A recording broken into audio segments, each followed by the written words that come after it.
Yeah, that's right. All right. Today on our Just Talking, we have guests Skyping in all the way from New York City, film critic Alissa Wilkinson. And how you doing? I'm good. How are you guys? Hey, we're fabulous as always. We're enjoying that LA weather. And how is it like in New York right now? Well, it's my favorite weather. It's 30 degrees, but I know that's not a popular opinion. No. Actually, I would kind of like that right now because I'm dying to just wear some, I feel like I'm more fashionable when I get to wear some long As jeans. long as it's not your flannel.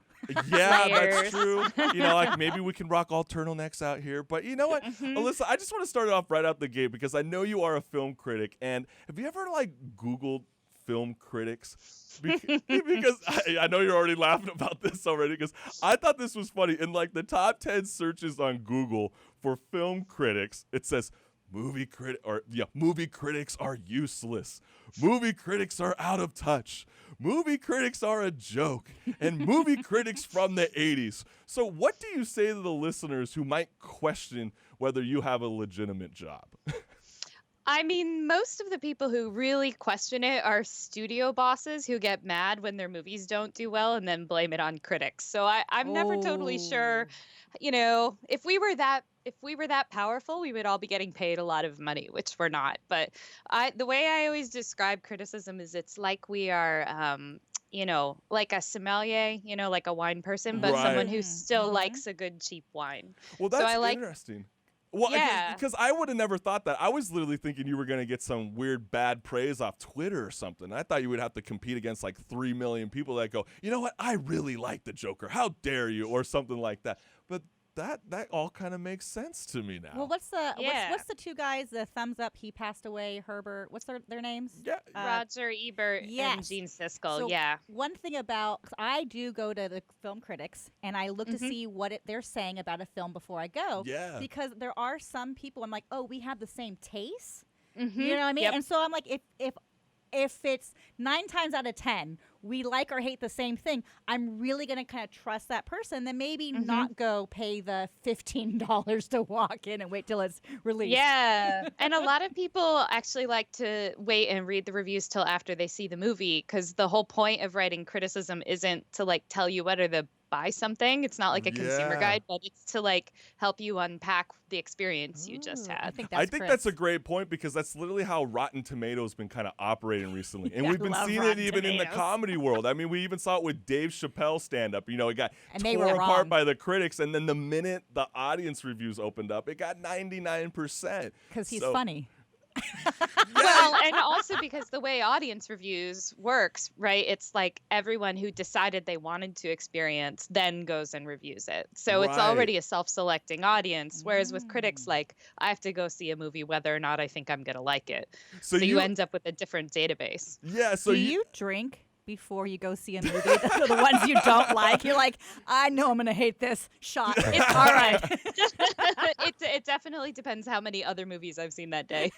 That's so funny. I like you already. So if you have a reader that wants to, read your film critique, do you always recommend for them to check the movie out first and then go and read your source, or are you kind of just yeah? Ideally, I mean, I feel like I can write more interesting stuff about a movie if I'm allowed to reference things, and a lot of readers are really spoiler phobic. So, go see a movie and then go find some interesting writing on it. I mean, that's a much more interesting way to experience a movie. That's so true. And you know what? And now, were you gonna say something? No. Oh, I thought you were going to say something. No, I was just listening to you. No, yeah, I think it's a crazy point. And, because really, I know Marissa and we always love to ask this with our guests. We kind of wanted to know you on a personal level. So, I know in New York City, it can get really crazy and hectic. So when you're not being a film critic, what are you doing during your normal life schedule? Well, the film criticism is my job, so that's my normal Takes life. your life. Yeah, and that job is pretty all-consuming some parts of the year, especially between Labor Day and the Oscars. It's pretty much all I had time for. Wow. But otherwise, I teach college students, and then I read books and I cook things and just sort of do normal person things. What's your favorite dish to cook? Oh goodness, I almost never repeat dishes. I Oh my just gosh, like you're to better than try me. new Can I I like hire to you? try new things. Yes. Yeah, I put a minute 30 on my Hot Pocket, but I've been doing a lot better. I actually just get those like packets of salad already ready to go, and I just rip it off and dress it. yeah. Oh I my mean, gosh. I'm a really Very good. basic white girl. So over what's your what's your favorite type of food then? If someone was going to take you to a restaurant, right, or they're going to cook you a meal at home, what would be like your genre of food? Yeah, I get really excited when people want to make me Indian food because it's so hard to make at That's home. true. But I would say my if you can call it this desert island food, like if I had to pick one kind of food to eat the rest of my life, it'd be Mexican food for sure. Yes. That's so But true. But I does it love it. taste the same in New York? For I you. mean, For I you. always feel like when I go to No, it another doesn't. state outside of, California, I'm like, this is not Mexican food. Yeah. I mean, you got to know where to go, right? It's not like we don't have lots and lots of people who are from Mexico True. living in New York City, but you have to know that you're not going to go to, Chipotle or something and call it Mexican food. Okay, do you have friends that hit you up to go like with you to see the premiere like movies? Because I would be that friend.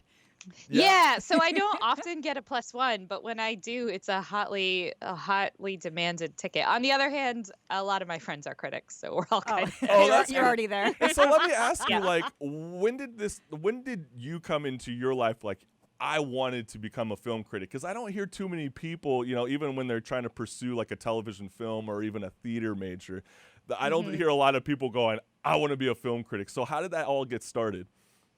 For me, it was more like I was a writer. I knew I was a writer, and I wanted to write about art and culture because that was what I was interested in, and that's what I think is interesting to write about. Yeah. And I ended up kind of specializing in film because that was what people kept paying me to write about. Hey, But I and write that's about straight. TV and all these other things too. Would you think about ever being like a book critic? You said you read. I'm a avid reader. Have you thought Yeah, about like I've- crossing those two I- lines? I've done it off and on, and it's a lot of work. Being a book critic is really, really hard because it takes Yeah. a long time to read a book well enough to review it. Especially and if you don't like it. it's just a difficult, it's Well, a that's difficult true. thing. It's like 2 hours yeah. or 2 weeks. How can I really sum Okay, it up for you? what's your favorite type of movie to watch? Like if you're like, I can't wait to go see this type of genre, what would it be? It's usually like a movie that I think is going to surprise me. So I don't care so much if it's a perfect movie as if it does something that's like unexpected. Like I'd much rather see a movie that takes some risks and kind of fails, but is interesting in what it had in its head than the other way around. So a lot of the stuff that I like seeing are from like maybe young directors who are still figuring themselves out. So let me ask you this. I mean, like when you're critiquing a film, what are some of the things that a film critic's thinking in their head that they're like trying to, I guess, dissolve or?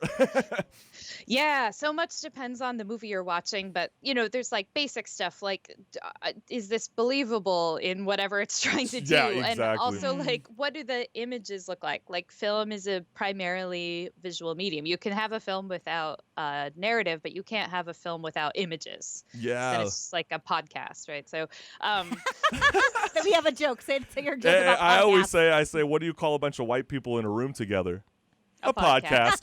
Yeah. And now we go, Yeah. what's a film without images? A podcast.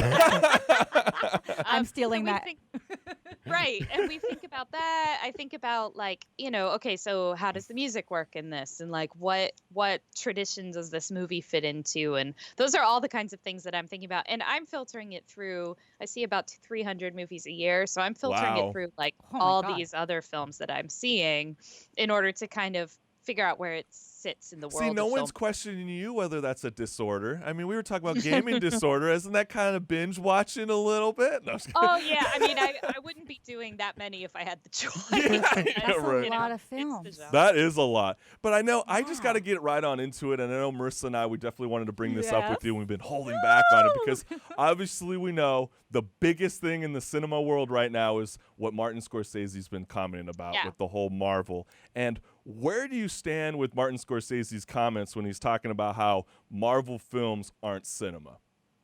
Yeah, I mean, what he's getting at, I think, is really important. And, it's funny to see people get so angry about it because I feel Yeah. like it shows he's kind of touching a nerve of some kind. And I think what he's getting at is that there's less room in film these days for young and up and coming directors Yes. to make that interesting stuff, because if a Marvel film or a DC film or whatever comes out in theaters, it Yeah. eats up like 4 of the 6 screens, right, Yeah. for months. You're And absolutely so right. And I mean, I wanted yeah. to show you this clip. This was actually back in 2015 where Tarantino was on talking about the Hateful Eight going up against Disney. So I wanted to play this for the listeners who missed it. As of yesterday, Disney came to the ArcLight people and said, no.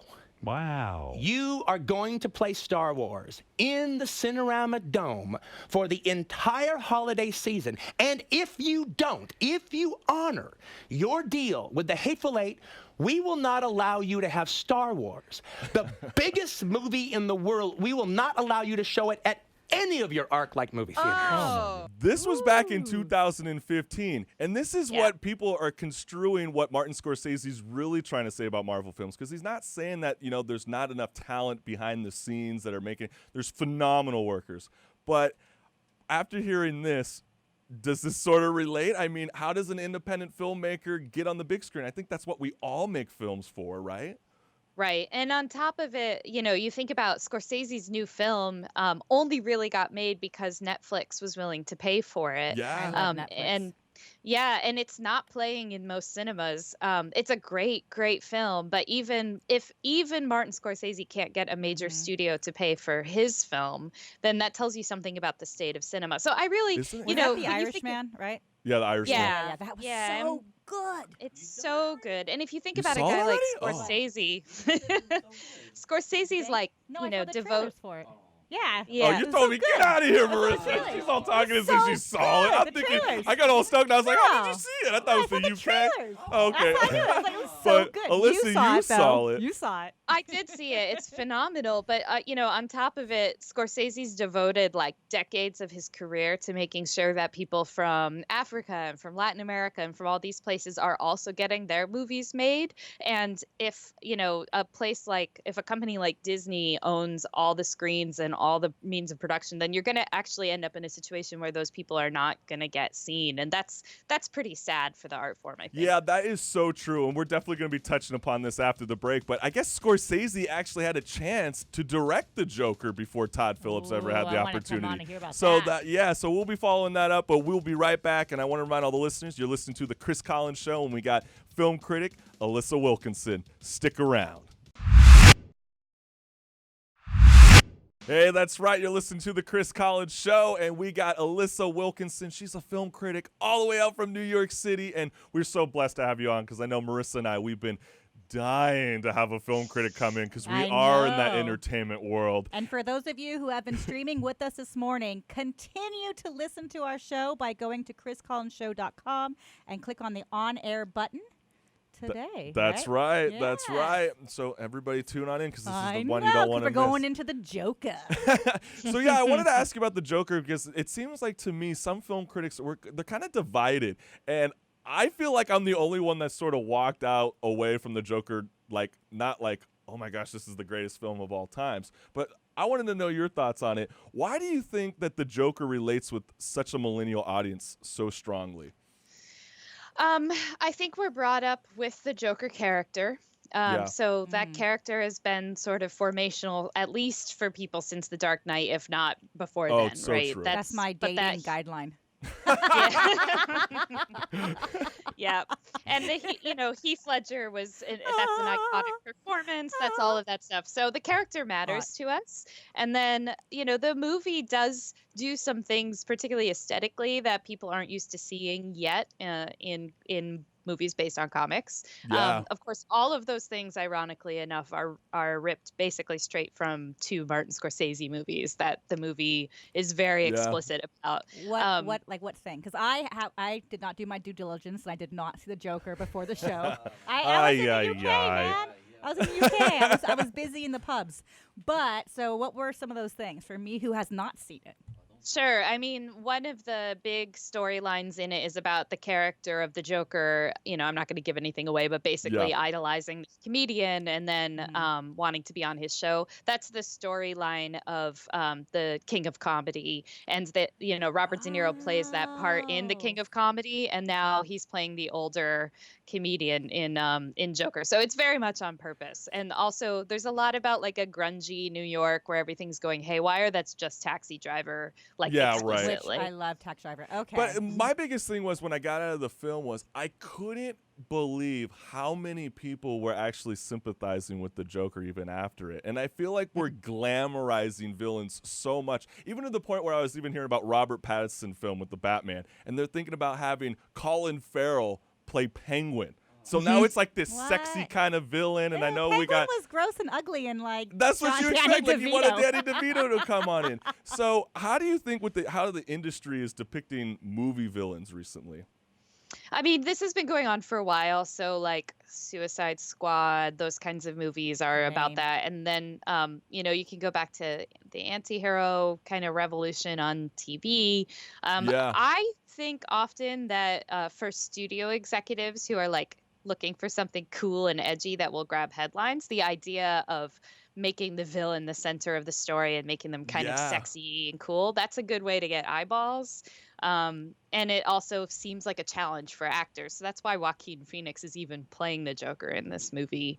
It's a great part for him, but it's also edgy and different. But let me ask you this. Do you think he's going to win Actor of the Year? I think he'll be nominated. I would be surprised if he won because the Academy doesn't love comic movies, but it's possible. So Who do you you think- think's gonna win then? I think I would say it will either be Adam Driver for Marriage Story, which just came I out haven't seen today, Okay. or The Irishman. One of the actors in that, Al Pacino, is in The Irishman, and it's the first time he's ever worked with Scorsese. And that's a right. pretty big deal. Ooh, And the okay. Academy is still mostly made up of white guys over the age of 70, the large majority. Oh, and my so father. that's yeah. My That's kind- soon-to-be so, me. So the Irishman will probably win. Let me tell you. But let me Yeah. ask you this, because I don't know. I was personally thinking the whole time, like, maybe not they wouldn't win for Best Actor, but I kept thinking Best Picture was going to go to the film 1917. But I have a weird feeling that might not. I see a little smirk from it. I haven't seen But 1917. it just looks visually phenomenal. But my biggest thing is I don't know if enough of millennials or even people are going to see it, because the whole aspect with the theater industry or the cinema, I think they really have to change and adapt, because like we were discussing earlier, it seems like franchise films are just taking over the movie industry and there's no independent filmmaker stepping up. So going into the next decade, how do you see the movie industries kind of being? Do you think they'll be successful or? It's interesting to look at how that's happening in New York, the theaters in particular. So we're in the middle of a bunch of new theaters being opened. And Oh, like one of the interesting. big trends, for instance, is dine in movie theaters. So you have your dinner in the theater. So I we like have that. Alamo. Yeah, it's really fun. We have Alamo. We have a couple of other places as well that do this. And, that's one way that they can kind of prop up the industry. Another thing that was really good for theaters was MoviePass. And MoviePass itself kind of died because it was a terrible business model. Right. But subscriptions, I think, are really, really attractive, particularly to millennials who love to subscribe to things because it's like, you know what the rate is, and it kind of feels like you're getting something for nothing. And, when you're Well, we're treating it like a streaming service, and that's why I'm Exactly. always saying, like, how are we really going to get the millennials to go to the movie theater? Because I already know in the city close You know to what us I in think Montclair, also? Oh, go they've ahead, been finish. talking about the Tiki Drive-In, and Yeah. everybody's like, no, don't get rid of the 50s Drive-In. I'm like, you only went there if you got a Dude, I haven't- blowjob. I You have- know, I like, haven't gone- literally. I haven't gone since I I was mean, a no kid. one's going there to go see a film. I mean, I think that's why I made the joke saying about Dr. Sleep, for example. Yeah. I said, these style of films are films that no one is asking for, and there's a reason why millennials Yeah. aren't going. Well, I they also- they yeah. don't care about assigned seating. They don't care about Right. cushion on the tush. I think they have to reinvent it like what Fathom Events is doing, They need to and they're going to allow bring takeout food in. Well, they So- already have that. They got well. No, That's no, true. they But don't- they no, got no, the beer and they got the no, food. No. I'm talking about and- like they're. Unfortunately, if you go to any dinner theater, the food is usually horrible. You know what I mean? It's usually It's only just gonna like, get better. But I'm saying, like, let's say you are, can't eat certain things, but if you're able to bring in your own food, some drinks. Can't sneak the you candy know what in I no mean? more. Hey, yeah, you're gonna hide it in your purse. Well, But and in that's New what I York, think. yeah, and in New York, a lot of the places at least have been like, they have like paleo menus, they have gluten-free menus, and they're really trying to attract people to think of it as a night out. And it's not like millennials aren't going to concerts anymore, right? And the Yeah. movie is cheaper than that. I still think one of the problems is that if you have 6 screens in your movie theater and 4 of them are Marvel movies, there's just a limited number of movies you want to see. And there are so many great movies out there that are never really making it out of New York and LA because none of the theaters think they can make money off of them. So personally, I think the theater model is broken, and I think a lot of it is theater owners not quite knowing how to adapt to It's true. It's like streaming services is turning all of us into introverts. you know, like we get awkward with dating. We don't know if we want to actually take them to the movie theaters anymore because we're afraid that it's not hip anymore. And we go, well, the boxing fight's on November 23rd. You want to go to the movie theater and watch it with a bunch of people? Plus, at home, nobody's going to be sitting there in front of you looking at their cell phone, right? Oh, I hate that. I hate those people. And I hate the people that bring kids to theater. Like, I have a kid, and I would never do that because I hate those people. Like, I do. My hatred is very strong. It's true. So, like, do you have any faith in the in the movie industry theaters? Do you think that they're going to be successful? You do? I mean, I think that I think boutique models are the ones that will probably do better going forward. If you like going to a Regal is fine. Or a Laemmle. Yeah, but if you go to a nicer one, or like Alamo has had some success with franchising across the country, then it feels more like a nice experience and a nice night out rather than just I'm going to go here to see a movie that I know I'm going to be able to see in a few months, and that might not be that good anyhow. Okay. That all said, ticket sales were up last year and the year before, so the theater. Don't you think that's because of Avengers and you got the Jurassic World that was kind of like at the end the last 2 years, horrible. Which was horrible. It could be, but a lot of the data seems to indicate that people don't necessarily go back and repeat view those films. So I think for people, it's still the cheapest way to go out in the evening. It's cheaper than that's true. Alissa, what is the hottest movie of the year that our listeners should go see? That you think? Well, Parasite for sure. If you haven't, everybody seen keeps telling me that. Yeah, I want to. And I think the one thing I like about the Parasite is I don't recognize any of the actors. And I think that's sometimes the greatest thing I like about streaming services, because I can get introduced to a show and you don't know them. Well, they're all, the director made Snowpiercer, which is probably the most familiar movie to Americans of his, but it really is an amazing movie that is an incredibly good ride, and it won the Palme d'Or at Cannes, which is not a combination you usually get. Well, wow. Yeah, don't sleep on that one. And let me ask you this while we just got about 2 minutes left. I wanted to ask you this because we've been asking all the comedians this, and I kind of thought it would be a fair question even asking the film world. Do you believe films like White Chicks and Tropic Thunder can be made in the next decade? Because I have no faith moving forward that any of these kind of fun, Tropic hilarious Thunder was films that's like one of my favorite films of all times. But Alissa, do you think this is a reality, or do you I mean, no, I don't think I think it's selective so memory. I mean, this year, for instance, Tell me what I wanted to hear. we had Booksmart, right, which was a hilarious, incredibly raunchy, very original comedy that not enough people went to see. I think because some people are prejudiced against movies about girls, but it's one of the funniest, raunchiest comedies you'll see. There were several other movies like that performed various ways, and it just because there maybe are elements in old movies that people find offensive today doesn't mean. I think people are incredibly unoriginal if they think they can't find a way to make a funny movie just because they can't anymore. So yeah.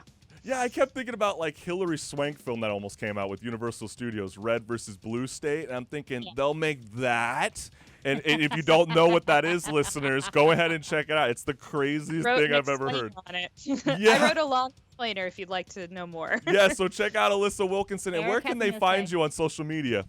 I'm on Twitter all the time at Alissa Marie. Okay, perfect. And I know, Eric, you wanted to say something real quick? Yeah. Have you seen The Lighthouse? I have. It's amazing. Oh my gosh, it's though. crazy. Okay, that's another film to don't another be one to sleeping see. on. Okay, okay, Eric got his question on it, but Alissa Wilkinson coming all the way from New York City. Thank you so much again. This Yes, has been a huge thank honor, and you. hopefully we can have you back on the show. You were Yeah. amazing, so thank you Okay. again. And for all the Thanks. listeners out there, go ahead and check out the Chris Collins Show, and you can become a member today. It's that simple if you want extra content. What's good, listeners? I'm the host of the Chris Collins Show, and if you like what you see, hit the subscribe button below and check us out at thechriscollinsshow.com. Peace.